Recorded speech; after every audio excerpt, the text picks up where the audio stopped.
on the morning of February 14, 1879, within a modest farming settlement in Schoharie County, New York. Three neighbors forced open the frozen door of a single-story clapboard house. They discovered something that three separate physicians, two county coroners, and a professor of medicine from Albany would spend the remainder of their lives refusing to explain. A 26-year-old woman had been reduced from the shoulders downward to a fine gray ash, which held the exact shape of her body against the floorboards.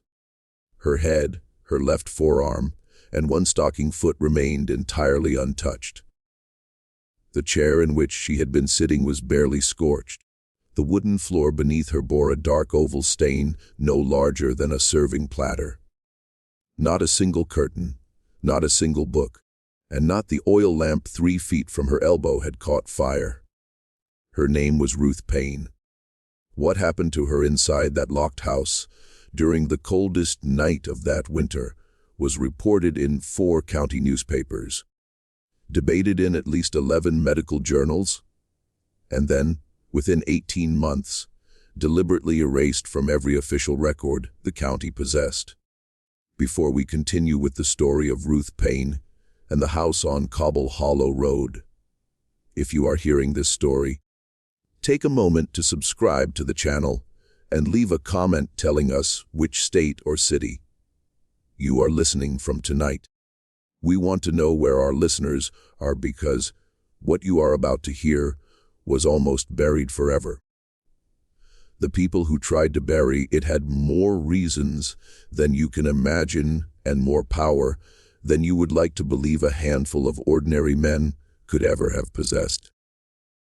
To understand what happened to Ruth Payne, you first have to understand the place she lived in, because the place itself is a kind of character in this story. Without it, nothing that followed would make any sense at all. Schoharie County in the late 1870s was a patchwork of Dutch stone houses and Yankee clapboard farms tucked into the folded hills west of Albany. It was a country of long valleys and short tempers, where German Palatine families who had arrived 150 years earlier still spoke a rough, Low Dutch dialect at home and English only in church and at the market. The land was old for America, settled before the Revolution, cleared of its oak and hickory by the grandfathers of the men now farming it. In many places, the stone walls that marked the edges of the pastures were already sinking back into the earth. The county seat was a sleepy town of shops, a courthouse, and a dairy exchange. But the hamlet where Ruth lived, a cluster of 7 houses and a Methodist chapel known locally as Cobble Hollow, was not even on most maps. It sat at the end of a wagon road that became impassable between December and March. In the winter, the only way out was a sled track that cut north across the frozen brook toward the mill at Breakabin. Cobble Hollow was the kind of place where a family could vanish into the snow and nobody in the county offices would notice for a month, and where the people who lived there had long ago learned to prefer it that way. The winter of 1878 into 1879 was, by every account kept at the time, the worst winter in 40 years. The thermometer at the Breakabin post office recorded 28 degrees below zero on the night Ruth Payne died, and the snow had been falling off and on since the first week of November. The drifts against the north side of the chapel stood taller than a man, and the roof of the couch at the Keys farm had collapsed under the weight of them in early January. Children were not sent to the one-room school for weeks at a time. Old men died in their sleep and were stored wrapped in canvas in the cold parlors of their houses until the ground thawed enough to bury them. It was a winter that pressed down on the hamlet like the palm of a great hand, and the people who lived through it would speak of it decades later as if it had been a single long night from which no one fully woke. Ruth had come to Cobble Hollow 3 years earlier as a young bride. She was born Ruth Vosberg in the Mohawk Valley. the daughter of a Dutch Reformed minister who had died of consumption when she was 19. She had taught school in Amsterdam, New York, for 2 winters before she met Daniel Payne at a Grange Hall dance in the autumn of 1875. Her father had been a stern man, a preacher of the old predestinarian school, and he had taught Ruth to read Latin and Greek before she was 12. Her mother had died when Ruth was 5, leaving behind a single daguerreotype of a dark-haired young woman in a lace collar and a small collection of poetry books that Ruth carried with her tied in a bundle with a ribbon everywhere. She went for the rest of her life. Daniel Payne was 9 years her senior, a widower with a stone farmhouse and 90 acres of pasture inherited from his father. He was a quiet man whose first wife had died in childbirth 2 years before. He was by all accounts that survived, a decent and hard-working farmer, a deacon of the Methodist chapel, a man who drank nothing stronger than cider, and who was known in the hamlet for the patience with which he broke his own horses to harness. Ruth accepted his proposal within 4 months of meeting him, and she moved her few trunks of books and linens into the Payne farmhouse in the spring of 1876. Those who knew her in Cobble Hollow described her in the same careful phrases that farming communities reserve for women they cannot quite place. She was too educated for a farmer's wife, they said. She read books late into the night by the kitchen lamp, and the yellow light of that lamp could be seen from the road until 2 and 3 in the morning.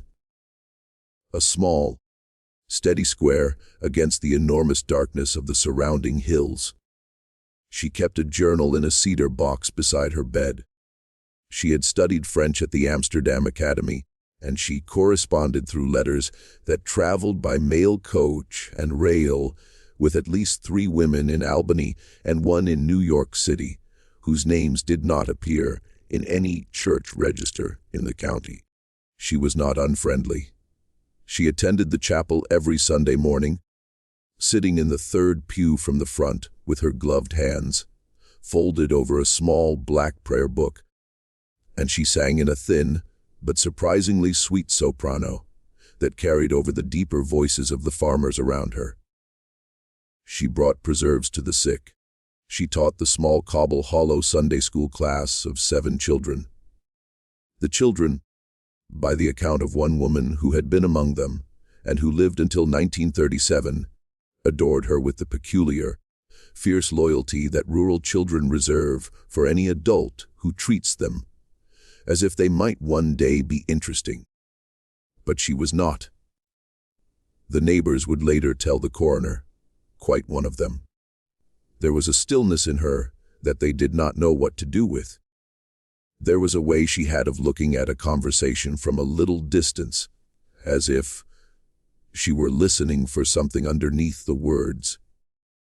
That made the older women of the hamlet uneasy, without their being able to say why. And there was something else, something that only 2 of her neighbors would say out loud, and only after a great deal of hesitation, and only after the doctor from Albany had sat across from them at their own kitchen tables, and asked the same quiet, patient questions 3 and 4 times over. In the last 6 months of her life, Ruth Payne had changed. She had grown thinner. Her cheekbones, which had always been prominent, had become sharper, and there were dark hollows beneath her eyes that had not been there the previous summer. She had stopped wearing her wedding bonnet to church, replacing it with a plain black shawl drawn up over her head in the manner of a much older woman. She had been seen twice walking alone along the frozen brook at dusk, in weather that no sensible woman should have been walking in, her arms wrapped tight around her body and her breath trailing white behind her in the cold air. On 3 separate occasions, the woman who lived in the nearest house, a widow brewer of 62 years, who had buried 2 husbands and raised 5 sons, and who did not, by her own description, miss very much of what went on in the hamlet, had heard raised voices coming from the Payne farmhouse in the hours after midnight. Ruth's voice, the widow said, and Daniel's voice, and sometimes a third voice, a man's voice, that the widow did not at first recognize. The widow had, on each of those 3 occasions, stood at her own bedroom window in her nightgown and looked out across the snowy yard toward the Payne house. She had seen on each occasion a single square of yellow light burning in the kitchen window. She had seen on each occasion shadows moving across that light in a way that she would later describe as resembling a slow and terrible dance. She had gone back to bed each time and pulled the quilt up around her shoulders and pretended each time that she had not heard anything at all, because a widow of 62 in a hamlet of 7 houses does not interfere with what happens in another woman's kitchen in the middle of the night. Even when the sounds coming through the winter air are sounds she does not want to hear. She would regret that silence, she would later tell Dr. Ten Eyck on the back porch of her own house on a July afternoon for every remaining day of her life. But regret, she would add in the same breath, was a poor kind of penance, and the Lord would judge her for what she had not done, the same as he would judge the others for what they had. The morning of the 14th of February began for Daniel Payne at 4:15, when the cold woke him in the upstairs bedroom and he discovered that his wife was not in the bed beside him. This by itself was not unusual. Ruth had been sleeping poorly for weeks, and she had taken recently to going downstairs in the small hours of the night to sit by the kitchen stove and read. Daniel dressed in the dark, pulling on wool trousers over his long drawers, lacing the heavy boots he wore against the cold of the farmhouse floors, and he came down the narrow staircase with a kerosene lantern held out in front of him. The house was entirely silent. The parlor, as he passed through it, was dark and still, the sheet-covered furniture looming like pale crouching animals in the lantern light. The kitchen door at the far end of the parlor was closed. Daniel later swore under 3 separate examinations by 3 separate officials that when he opened that kitchen door, the room beyond was cold. Not merely cool, as a farmhouse kitchen often was in the hours before dawn, but bitterly cold, the cold of a room in which no fire had burned for hours. The stove, a heavy cast iron Union box stove with nickel-plated trim that Daniel had bought at the county fair in 1876, had gone out sometime in the night. The oil lamp on the table was extinguished, its wick black and curled. The window above the dry sink was clouded with a thin film of frost on the inside of the glass, and fernic crystals had grown across the lower panes, in delicate repeating patterns. In the rocking chair beside the stove where Ruth habitually sat in the mornings to drink her tea, there was a shape that his mind at first refused to accept as a shape. He said that he stood in the doorway for a long time. He did not know how long, holding the lantern he had brought down with him, before he understood what he was looking at. His wife's head was leaning back against the chair spindles, her eyes closed, her dark hair loose about her shoulders, her expression in the flickering lantern light entirely peaceful. Her left arm lay draped over the arm of the chair, the hand white and intact, a small silver ring on the 4th finger, the ring her father had given her on her 16th birthday. Her right stocking foot was extended forward, as if she had been in the act of rising. Everything else, everything between the base of her neck and her ankles, was gone. In its place, filling the seat of the rocking chair, and spreading across the floorboards in a neat oval that measured, the coroner would later record, 31 inches by 19 inches, was a deposit of fine pale gray ash. The ash held at its center the unmistakable curve of a rib cage, the suggestion of a pelvis, the bent line of a femur. It was, Daniel said, as if his wife had been poured into the chair and the chair had kept the shape. He did not scream. He did not run. He stood, he said, for what felt like a very long time. Then he turned around, walked back through the front parlor, opened the front door, and walked the 3/4 of a mile through the knee-deep snow to the house of Widow Brewer, and asked her, in a voice she described as utterly calm, if she would be so good as to come and look at something. The widow came.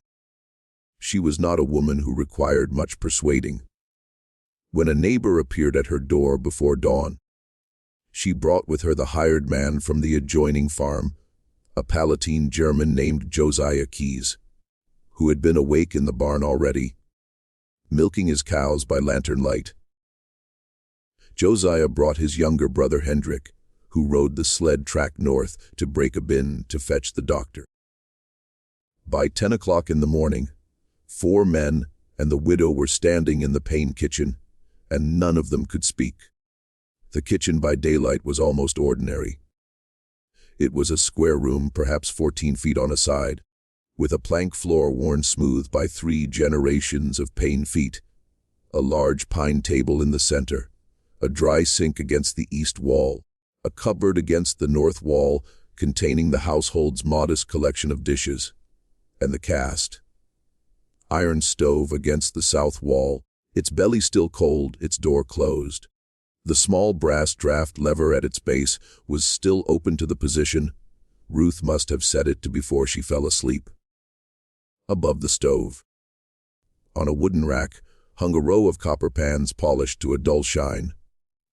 Against the west wall, beneath a window curtained with unbleached muslin, stood the rocking chair.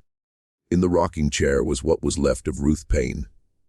Dr. Hendrik van Duzen, who had arrived from Break-a-Bin just after 9 o'clock, was a country physician of 54 years, a graduate of the Fairfield Medical College in central New York. A man who had delivered perhaps 400 babies, set perhaps 1,000 broken bones, and signed perhaps 600 death certificates in his career. He had seen, he believed, every way that a human being could die in Schoharie County. He had not seen this. The stove, he would note in his report that afternoon in careful pencil, was stone cold to the touch. He laid his hand flat on the top of it for a full minute to be certain. The floor around the oval of ash was unburned. The wooden arms of the rocking chair were scorched, only where they would have been in contact with the body, and the scorching was shallow, not more than 1/8 of an inch deep, as if someone had passed a hot iron lightly over the wood and then taken it away. The curtain at the window, 2 feet from the chair, was intact. A stack of kindling in the wood box beside the stove, 3 feet from the chair, was intact. A folded copy of the previous week's Schoharie Republican on the table 4 feet from the chair was intact. And the doctor was able to read the headline about a proposed extension of the railroad to Cobbleskill without turning the paper over. Ruth Payne's head hair, face, and eyelashes were, the doctor wrote in the careful hand of a man trying very hard not to commit himself to any conclusion he could not defend, perfectly preserved, as if she had fallen asleep in her chair and never woken up. There was no grimace of pain. There was no soot on her cheeks. The small silver cross she wore on a chain around her neck had fallen back into the neckline of her nightdress. What was left of it? Though the chain was intact and bright, the temperature required to reduce a human torso to calcined ash is not a matter of medical opinion. It is a matter of physics.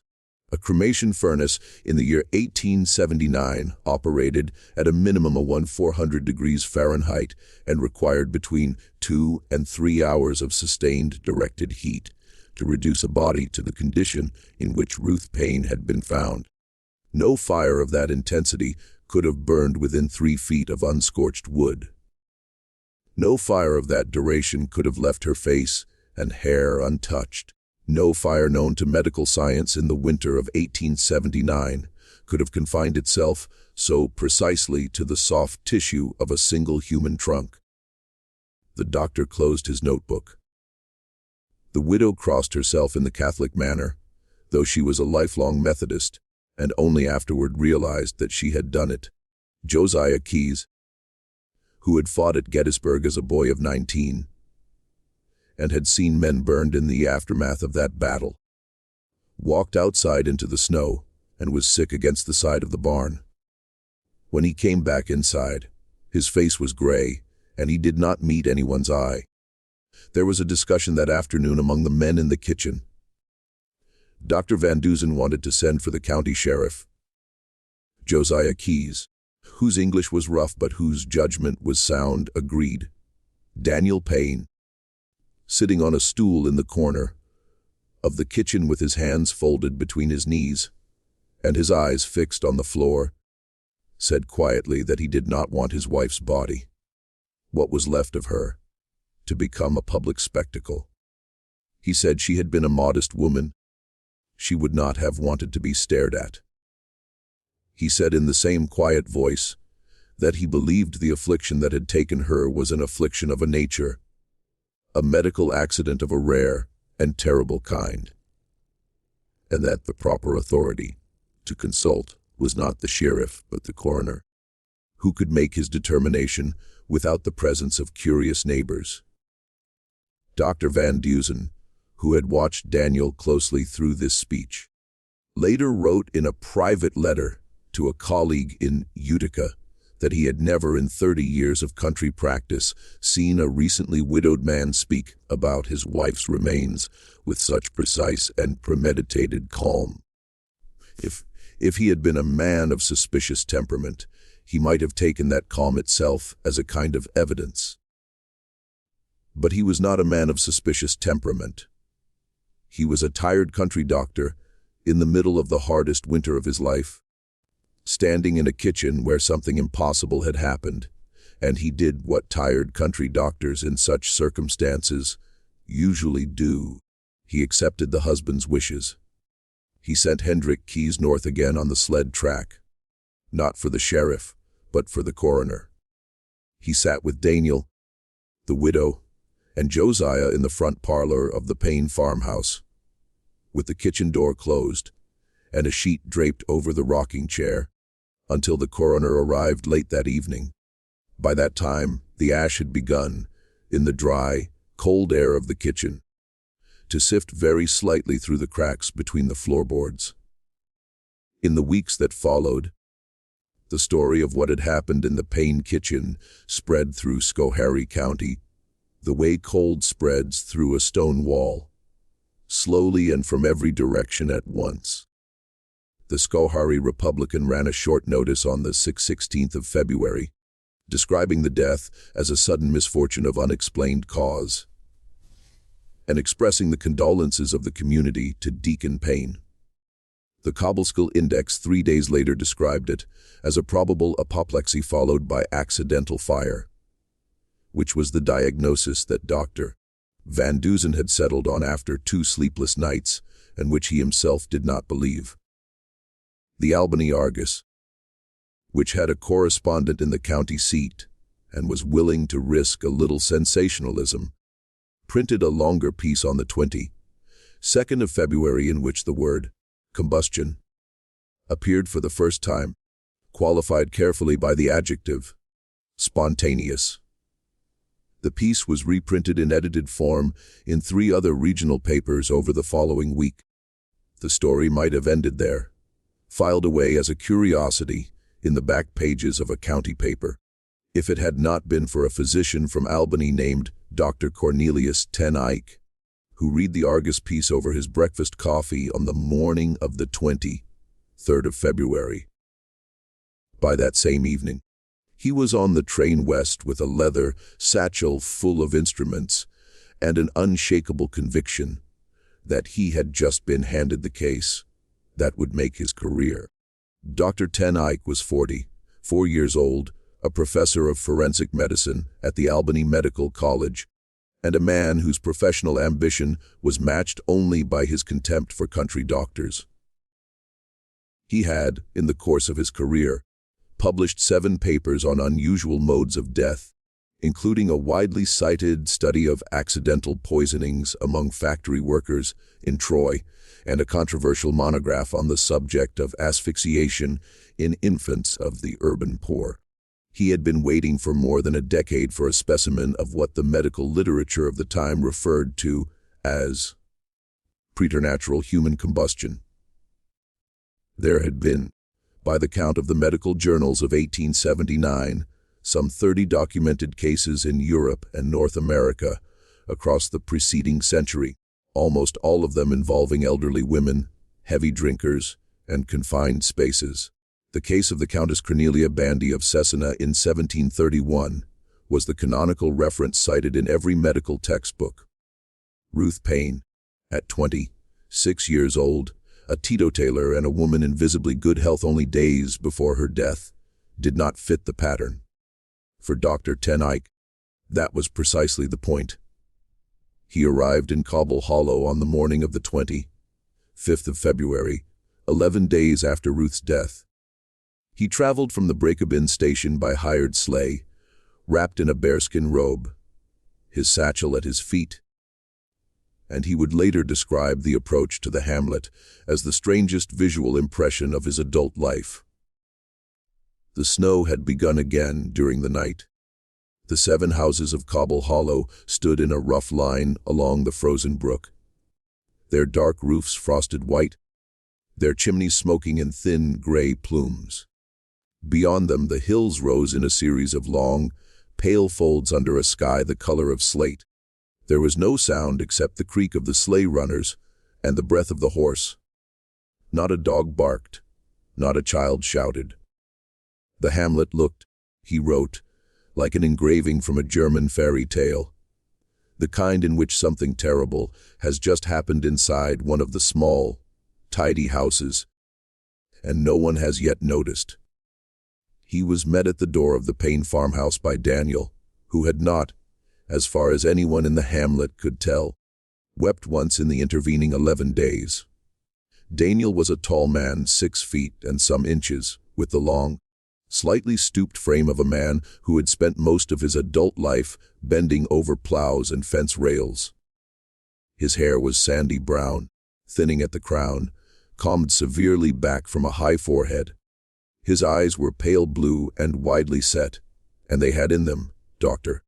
Ten Eyck noted in his first diary entry about the case, the particular flat quality of eyes that had stopped expecting anything. Daniel shook the doctor's hand, took his coat, and led him through the parlor into the kitchen without speaking a word that was not strictly necessary. The rocking chair was still there against the west wall, beneath the muslin-curtained window. The oval of ash had been swept up, placed in a sealed wooden box roughly the size of a hat box, and kept at the county coroner's instruction in an unheated outbuilding behind the farmhouse. The scorched floorboards had been scrubbed with lye soap, but not replaced, and the dark oval stain was still clearly visible beneath Daniel's boots. Dr. Ten Eyck set his satchel on the pine table and looked slowly around the kitchen. As he looked, he began to notice things that the country doctor had missed. Things that would, in the weeks to come, unravel the entire story. He noticed first that the rocking chair was not in its natural position.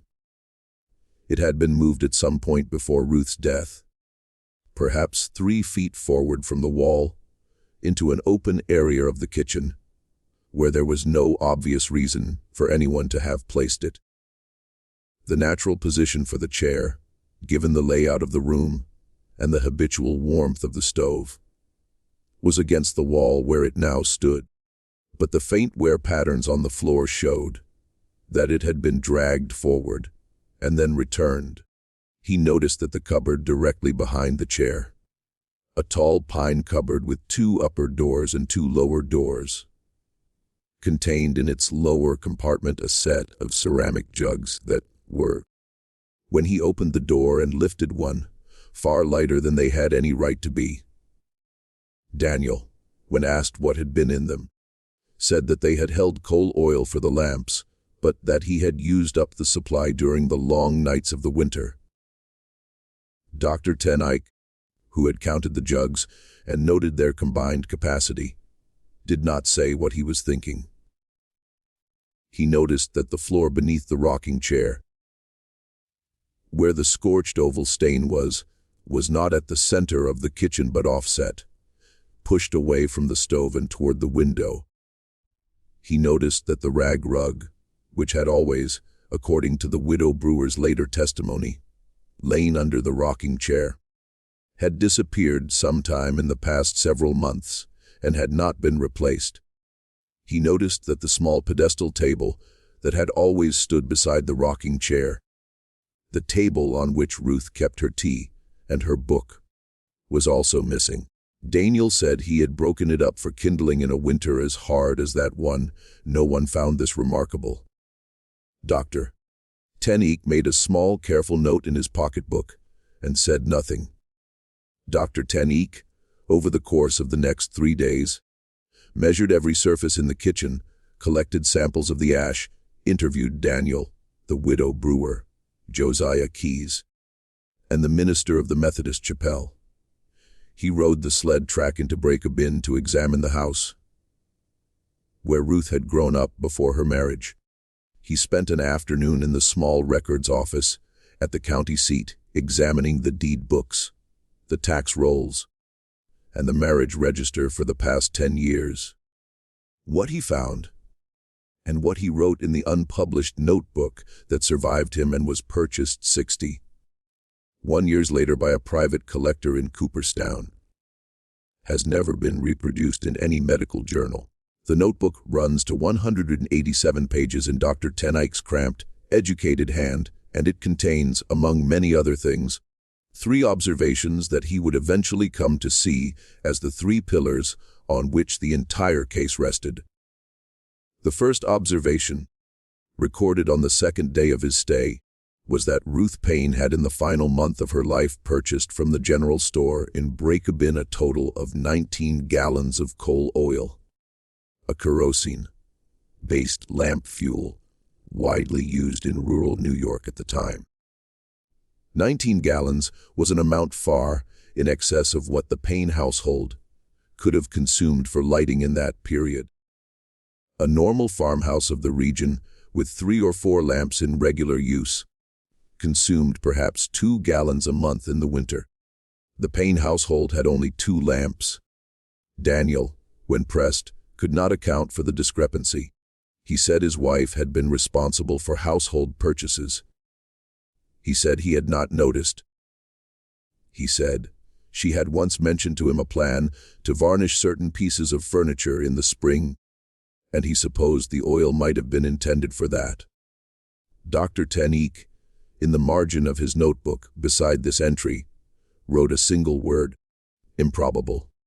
The second observation, recorded on the 3rd day, was that Ruth had been observed by at least 2 separate witnesses wearing a corset of a new style recently advertised in Goody's Lady's Book, a garment whose stays were reinforced of a paste of calcium phosphate and animal fat, a substance which Dr.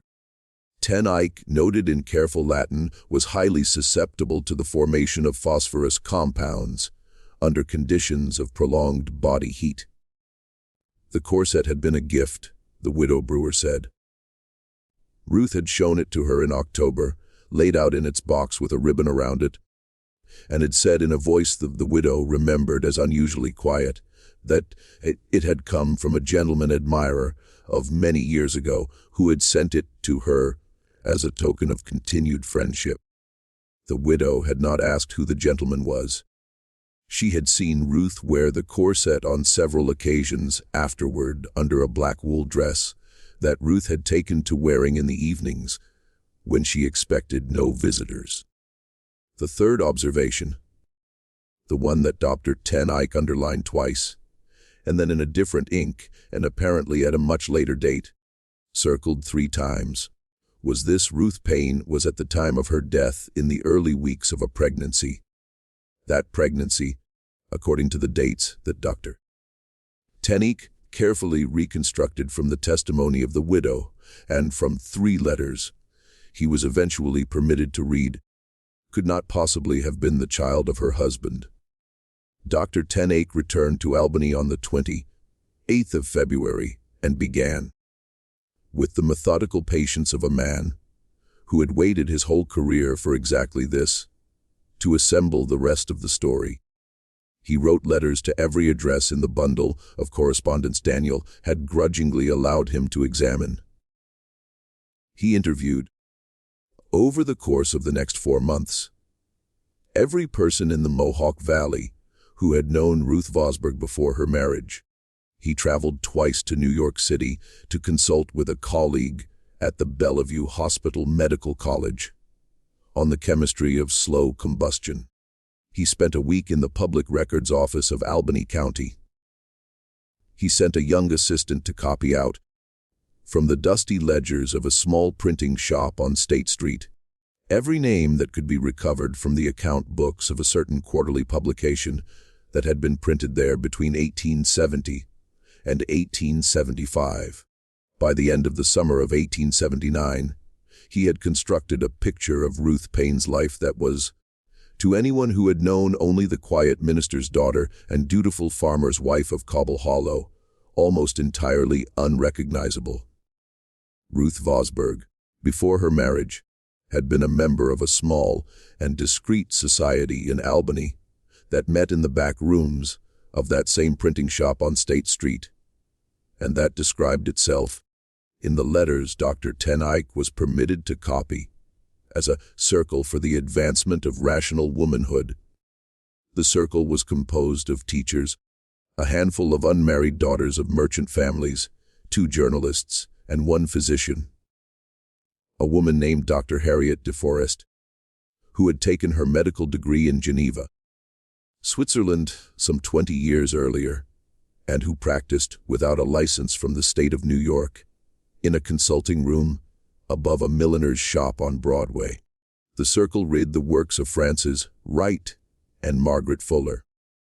They corresponded with a similar society in Boston and with a smaller group in Rochester associated with the memory of the suffragist movement. They produced on a small hand press in the back room of the printing shop a quarterly pamphlet called The Reasoned Voice, of which no complete run survives in any public library. In ways that the surviving letters only hint at, they provided certain forms of practical assistance to women of the city who found themselves in circumstances that the law and the churches of Albany would not officially acknowledge. What exactly those forms of assistance were, Dr. Payne was careful not to set down in writing, even in his private notebook. But from the pattern of the letters, from the particular professional credentials of Dr. DeForest, and from the fact that 3 of the women named in the account books of the printing shop had died in the intervening years under circumstances officially recorded as female complaints. Any reader of the notebook who understands the medical realities of the 1870s can draw his own conclusions. Ruth had left this society abruptly and without explanation in the autumn of 1875, within weeks of meeting Daniel Payne at the Grange Hall dance. Dr. Payne came to believe she had left because she had been seen at a meeting of the circle by a man who had recognized her and who had threatened, in some manner that the surviving letters do not make entirely explicit, to expose her. Who that man was, Dr. Payne could not at first determine, but one of the letters he obtained, written to Ruth by Dr. DeForest in November of 1878, 3 months before Ruth's death, contained a single sentence that would eventually lead him to the answer.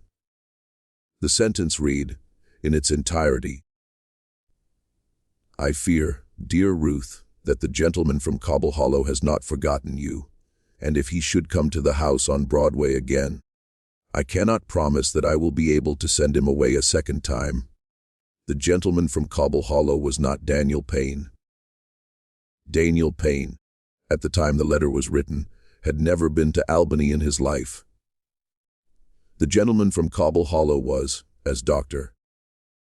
Payne confirmed through the laborious process of tracing property deeds and court records in the Schoharie County archive and checking them against the commercial directory of the city of Albany, a man named Augustus Voorhees.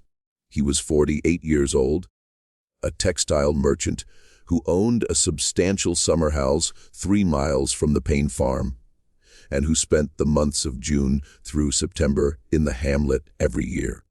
Augustus Voorhees was a man of considerable local reputation. He was the 3rd generation of a Dutch mercantile family that had been trading wool and cotton out of Albany since before the War of 1812.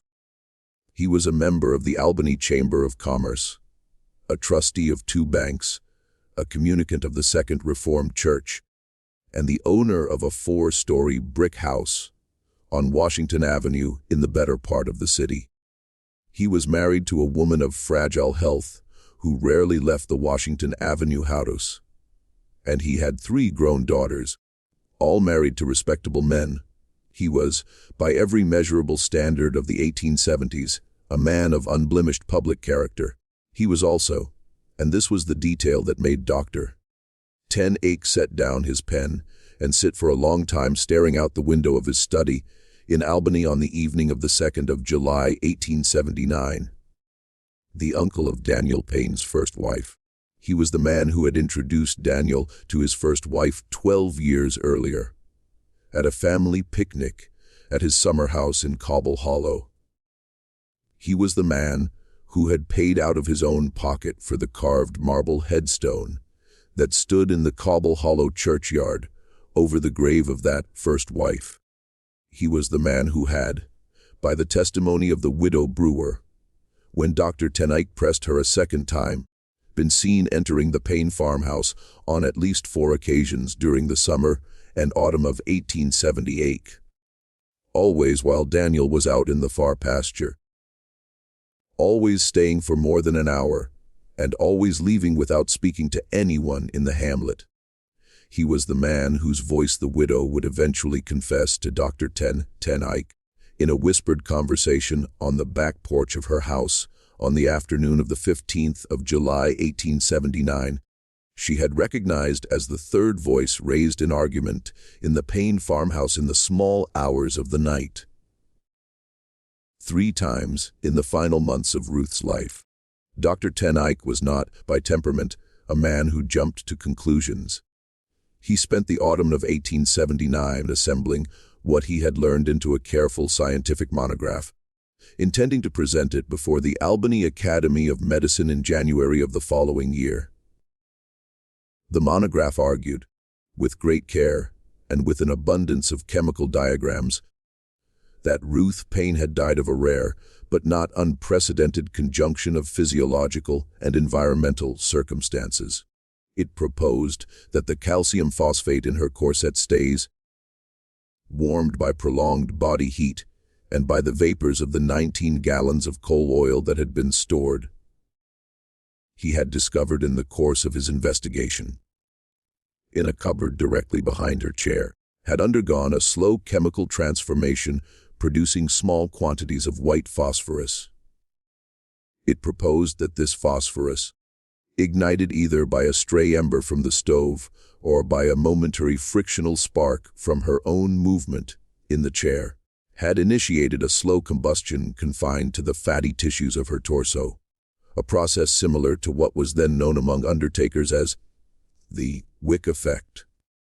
It proposed, in its final pages and with considerable delicacy, that the unusually low body temperature of a woman in the first weeks of pregnancy, combined with the unusually low ambient temperature of that February night, had somehow permitted the combustion to proceed without igniting the surrounding materials. It was, in its way, a remarkable piece of work. It was also, by the standards of any modern forensic pathologist, almost entirely wrong. Dr. Payne, in the last weeks of 1879, was beginning to suspect as much himself. because in the course of writing the monograph, he had returned to Cobble Hollow one final time on the 12th of December 1879, nearly 10 months after Ruth's death, and he had interviewed for 2 hours in the back parlor of the widow brewer's house a hired girl named Margaret Kiesler, the 15-year-old niece of Josiah Kiesler, who had worked in the Payne kitchen 3 days a week throughout the autumn of 1878. Margaret was a slight, dark-haired girl who spoke English only haltingly, and who had refused through the widow to speak to Dr. Van Dusen in February, and who had refused to speak to Dr. Ten Eyck on either of his previous visits. She had changed her mind, she told the widow, because she had begun to have dreams. In the dreams, she said, she was standing in the snow outside the Payne farmhouse, and Ruth Payne was looking at her through the kitchen window, and Ruth Payne was trying to tell her something, and Margaret could not hear. The dreams came every night. Margaret said she had not slept through a night since the early summer. She was losing weight. Her mother, who did not know the reason, had begun to fear for her health. Margaret said she had decided to speak finally, because she believed that if she did not speak, the dreams would kill her the way the silence of the hamlet had killed Ruth Payne.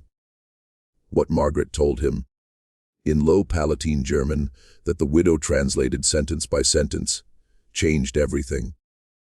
Margaret said that on the evening of the 13th of February, the night before Ruth was found dead, she had been sent to the Payne farmhouse at dusk to deliver a jar of preserves from her aunt.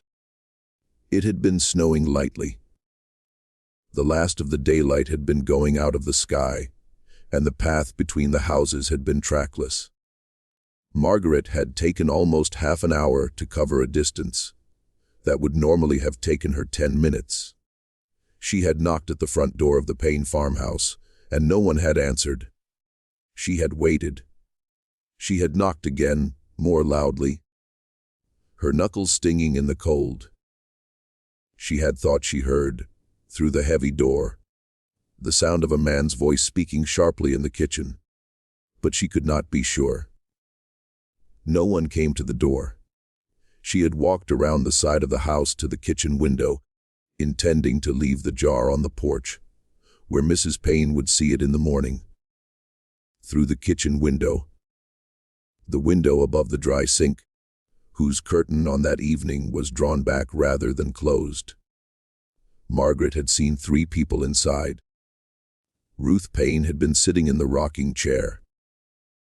Daniel Payne had been standing by the stove with his back to her, his broad shoulders hunched, his arms folded tight across his chest in the posture, Margaret said, of a man who is making himself stand still. A third man, a man Margaret had seen in the hamlet the previous summer at a social gathering at the summer house, and whom she knew to be Augustus Voorhees, had been standing directly in front of Ruth with something in his hands. Margaret said she could not see clearly what the thing in his hands was, only that it was small and dark, and that Augustus Voorhees had been leaning forward, speaking to Ruth in a voice too low to hear through the glass. Ruth had been looking up at him. Her dark hair had been loose around her shoulders. Her hands had been folded in her lap. Ruth's face, Margaret said, had worn an expression that Margaret had never seen on a grown woman's face before.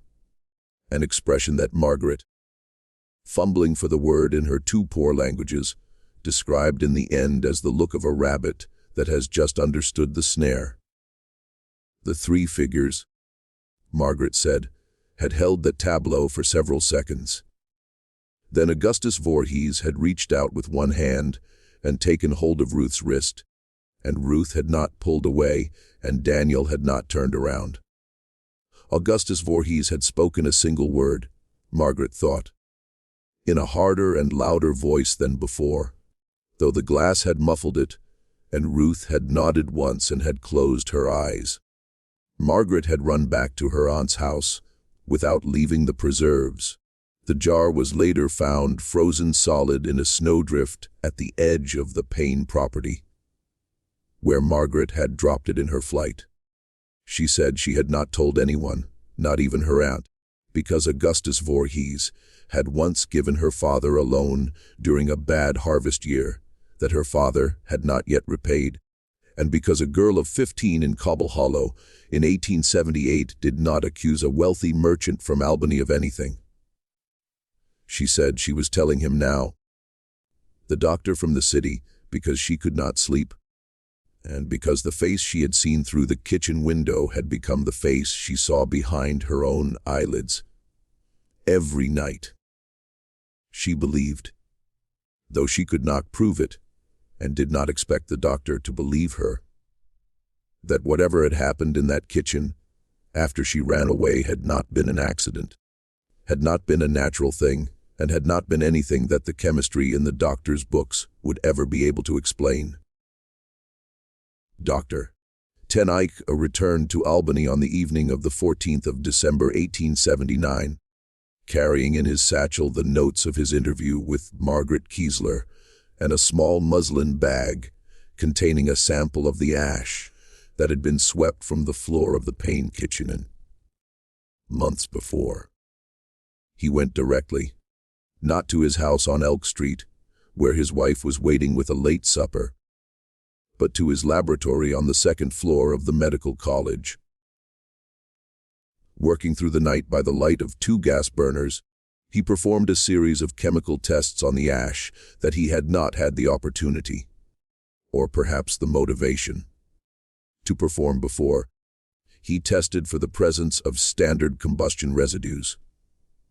He tested for the specific compounds that would be expected from the wick effect theory. He tested, on a hunch that he would afterward be unable to explain, for compounds associated with industrial and military accelerants.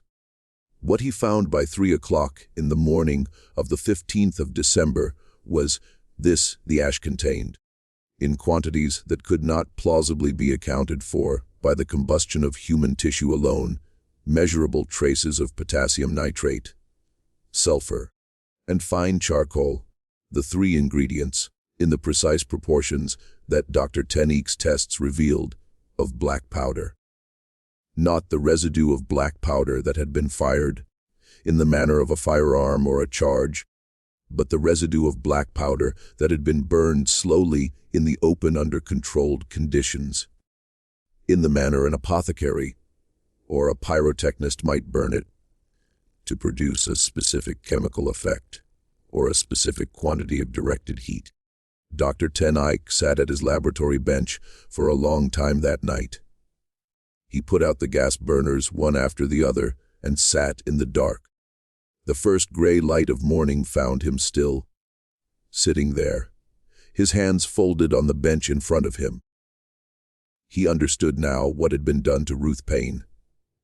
He understood that the heat required to reduce her torso to ash in the manner he had observed, in the time available, without igniting the surrounding room, could only have been produced by a deliberate and expert application of a slow, burning accelerant packed in and around her body, probably while she was unconscious or restrained, and ignited in a manner that directed the heat inward rather than outward. He understood that the wick effect his monograph was about to defend had been a red herring, almost certainly planted deliberately through the calcium phosphate corset and the 19 gallons of coal oil by someone who understood enough of contemporary medical theory to know what investigators would look for and what they would accept as an explanation. He understood that the agent of combustion had been human, not natural. He understood that the work had required a knowledge of chemistry of a kind that a country farmer of Daniel Payne's education could not have possessed, but that a textile merchant who bought and sold dyestuffs, bleaching agents, and industrial accelerants across 3 states, a man like Augustus Voorhees, could have acquired without any great difficulty. He understood, finally, and with a kind of cold clarity, that made him put down his pen and walk out into the snow on State Street at 4 o'clock in the morning. That what he had been investigating for the past 10 months was not a case of preternatural combustion at all. It was a murder, executed with extraordinary care, disguised as a wonder of science and order, to ensure that no one would ever look for a murderer. He walked that morning from the medical college all the way home to his house on Elk Street, a distance of nearly 2 miles through streets that were empty except for the milkman's wagon and a few lamplighters extinguishing the last of the gas lamps. He did not feel the cold. His mind was working through a series of problems whose dimensions he was only beginning to understand. If he made the finding public, what would happen to Ruth Payne's memory? Whose affair and pregnancy would become the central fact of the story, and whose killers might well escape prosecution on a technicality of evidence? If he went to the sheriff of Schoharie County, whom would the sheriff in fact investigate in a county where Augustus Voorhees was a political donor of long standing and a personal friend of 2 sitting judges? If he wrote to the district attorney in Albany, where the evidence, the ash, the notebook, the letters of Dr. DeForest, would he be believed? A medical professor pursuing a private theory against a trustee of 2 banks. Behind all of these questions, pressing itself forward in the dim light of the December morning, was a question about himself. Dr. Cornelius Ten Eyck was 44 years old. His career had, until this case, been solid but not brilliant. He had wanted the Albany Medical College chair of forensic medicine for a decade and had been passed over twice in favor of younger men with better connections. He had 3 children in school whose fees strained his resources. He had an ailing mother in Schenectady whose care he was quietly paying for. He was a man with a family, a reputation, and a mortgage. He was about to attempt to bring a criminal prosecution against a man who could, with a single letter on the right stationery, destroy every one of those things without leaving any visible fingerprints. What Dr. Ten Eyck did next is the part of this story that has been debated by the few scholars who have ever known enough about the case to debate anything for nearly a century and a half. He did not go to the sheriff of Schoharie County. He did not publish his findings. He did not, as far as any record shows, speak of them to another living soul. Not to his wife, not to his colleagues at the medical college, not to the young assistant who had helped him prepare the chemical tests and who would afterward be sent away on an unexpected teaching assignment in Binghamton. He did, on the morning of the 17th of December 1879, write a letter to Augustus Voorhees at his residence in Cobble Hollow. The letter itself has not survived, though Dr. Ten Eyck made reference to it obliquely in a single line of his notebook, dated the 17th of December. The line reads only, "Letter sent to A.V. at the hamlet. Certain matters laid before him in confidence. Response awaited." The reply that Augustus Voorhees wrote 3 days later, on the 20th of December, on heavy cream letterhead from the Voorhees Textile Company of Albany, was found folded carefully into the back of Dr. Ten Eyck's private notebook 61 years later when the notebook was purchased at auction. The reply is 11 lines long. It thanks Dr. Ten Eyck for his discretion. It expresses confidence that the doctor understands the painful necessity of certain private arrangements in cases where the reputations of families, the stability of communities, and the honor of the deceased herself are at stake. It promises, in language so courteous that it takes a moment to understand what it is promising, that Dr. Ten Eyck's advancement within the medical profession of the state of New York will henceforth be assured. It mentions, as if in passing and almost as an afterthought, that a vacancy has recently opened on the Board of Trustees of the Albany Medical College, that the board has been considering candidates of suitable distinction, and that the writer's own modest influence with two of the sitting trustees would, should the doctor find himself inclined to accept such a position, be placed entirely at the doctor's disposal. It closes with the warm regards and high esteem of a loyal friend who looks forward sincerely to their next meeting. Dr. Payne did not attend the meeting of the Albany Academy of Medicine in January of 1880. He did not deliver his monograph. He withdrew the paper from the program without explanation, citing in the brief note he sent to the Academy secretary unforeseen circumstances of a personal nature. He filed his notes, folded the letter into the back of his notebook, placed the notebook in a locked drawer of his desk, and in the course of the following year was quietly appointed to the Board of Trustees of the Albany Medical College. He served on that board for 22 years. He published 4 more papers on unusual modes of death, none of them concerning the case of Ruth Payne. He died of a stroke in the spring of 1910 at the age of 66 in his armchair in his study in Albany, with the evening edition of the newspaper folded across his knees. The notebook was found by his granddaughter, a schoolteacher named Elizabeth Payne, in the bottom of a cedar trunk in the attic of the 10-acre family home on Elk Street in the summer of 1940, during the emptying of the house after her own father's death. She read it through in a single afternoon, sitting on an overturned box in the dusty heat of the attic. She did not speak of it to her brothers. She sold it 3 months later to a private collector in Cooperstown for the sum of $75. The collector who bought it was, as it happens, a distant cousin of the Voorhees family of Albany. The notebook has been in the collection of his descendants ever since. The records of the Ruth Paine case, the ones that should have been filed in the Schoharie County courthouse, the ones that should have included the coroner's report and the physician's affidavit, and the deposition of Daniel Payne and the brief sworn statement that Josiah Keyes had given 2 days after the body was discovered, do not exist. They did exist once. Dr. Payne himself cites them in his notebook with specific file numbers and specific dates, but in the summer of 1880, 6 months after Dr. Payne received his appointment to the Medical College Board, the Schoharie County Courthouse suffered a small fire in its basement archive. The fire was contained to a single storage room. It was attributed in the brief report of the county fire marshal to a defective kerosene lamp that had been left burning overnight in a corridor outside the archive.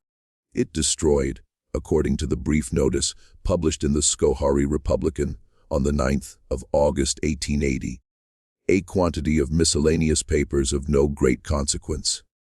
The papers included, among others, the entire coroner's file for the month of February 1879. They also included the entire docket of property transactions involving the Voorhees family for the years 1877 through 1879, the marriage register for the Cobble Hollow Methodist Chapel for the same period, and the complete run of local tax assessments on the Payne farm for the 5 years preceding Ruth's death. No other records in the archive were damaged.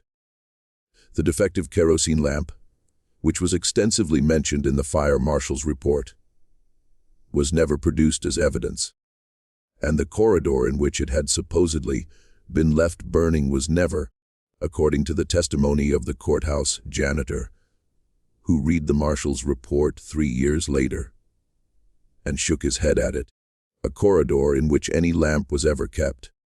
Daniel Payne sold the farm in the autumn of 1880 to a buyer who paid considerably above the market rate and who was represented in the transaction by a law firm with offices on Washington Avenue in Albany. The firm had represented the Voorhees Textile Company in matters of incorporation and taxation for the previous 15 years. Daniel moved to a small town in western Pennsylvania called Mercer, where he remarried 2 years later, fathered 3 children, and lived out the remainder of his life as a respected elder of a Presbyterian congregation. He died in 1914 at the age of 70. His obituary, printed in the local paper, mentioned a first wife who had died tragically in a house fire in New York State, and it did not mention her name. His second wife, according to the recollection of a granddaughter interviewed by a folklorist in 1968, said only that Daniel had been a good husband but a silent one, and that in the last years of his life he had taken to sitting up in the kitchen of their house in Mercer until 2 or 3 in the morning, alone with a single lamp burning, looking at nothing. Once, the granddaughter said, her grandmother had come down in the night to find him weeping silently, his face in his hands. When she had put her arm around his shoulders and asked what was wrong, he had said only, "I did not turn around.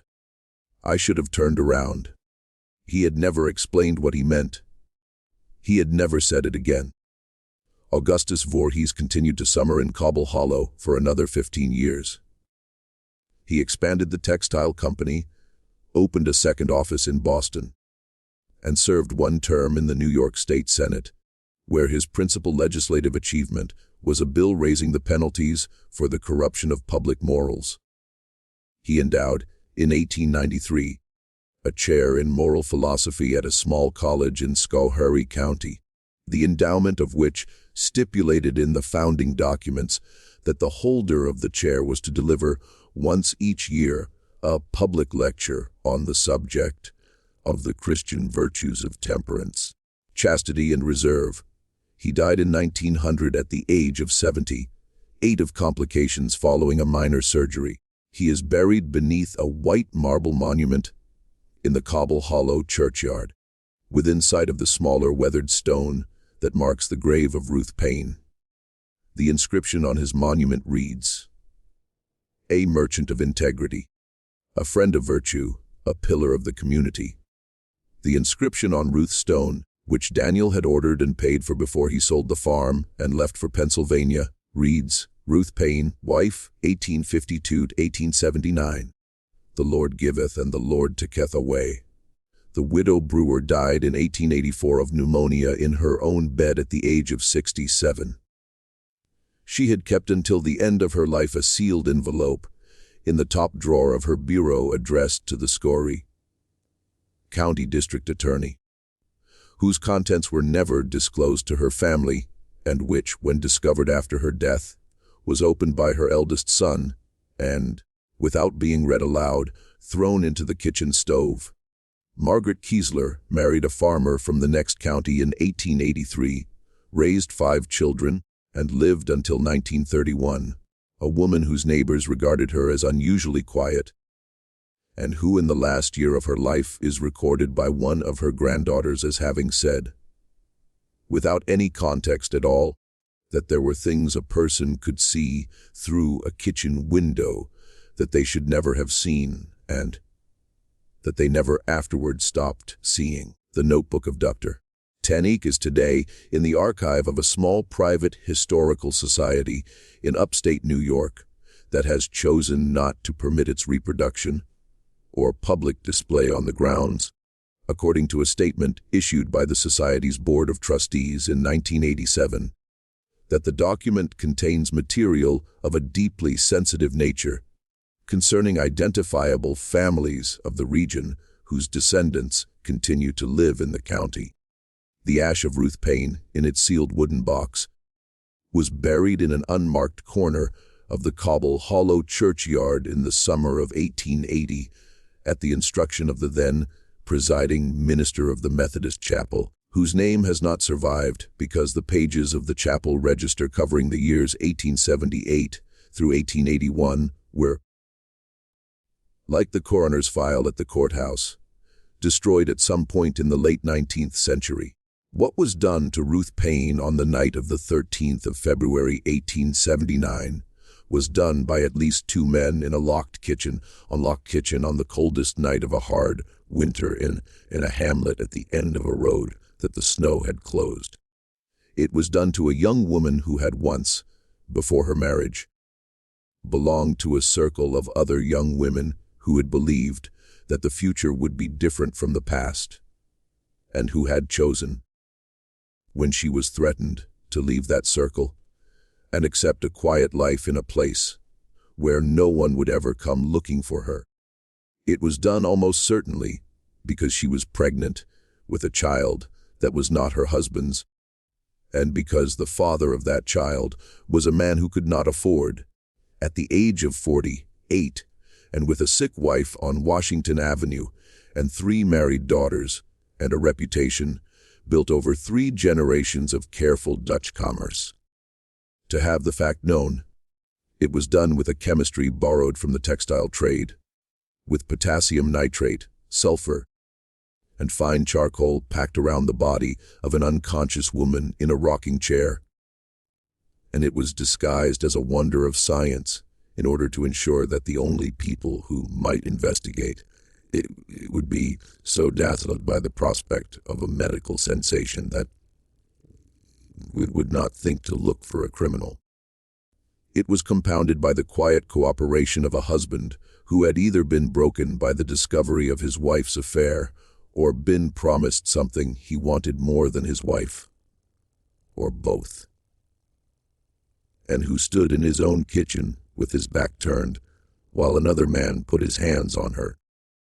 It was concealed finally by the purchase of the conscience of one ambitious physician, by a small convenient fire in a basement archive, and by the slow, impatient passage of 147 years of forgetting. This mystery shows us that the most terrible things that have happened in this country have not been done by monsters from beyond the edge of the world. They have been done by ordinary men in ordinary rooms, in ordinary towns, protected by the ordinary silences of the people around them, and hidden finally by the willingness of history to let certain names, certain places, and certain women be quietly erased from the record. Science cannot explain what happened to Ruth Payne, not because what happened to her was outside the laws of nature, but because the science of her time was used deliberately and with great skill to cover the tracks of what had been done to her. The men who killed her understood chemistry better than the doctor who tried to save her memory. The men who protected them understood the price of a conscience better than the men whose consciences were for sale. The community around them understood, with the terrible practical wisdom of small places, that there are questions it is better for everyone concerned never to ask aloud. What do you think of this story? Do you believe everything has truly been revealed? Or do you think there are still details, still names, still letters in trunks, still journals in cedar boxes, waiting to be found in some attic in upstate New York by some granddaughter who will this time refuse to sell? Leave your comment below. Tell us what you think Daniel Payne was doing in that kitchen, whether you believe he knew, and whether you believe there is any forgiveness for a man who stands with his back turned while someone puts their hands on his wife. If this tale has held you, subscribe to the channel. Turn on the notification bell so you never miss what we uncover next. Share this video with someone who understands that the darkest history is not the history we were taught in school, but the history that someone somewhere once went to very great trouble to ensure we would never hear. See you in the next video.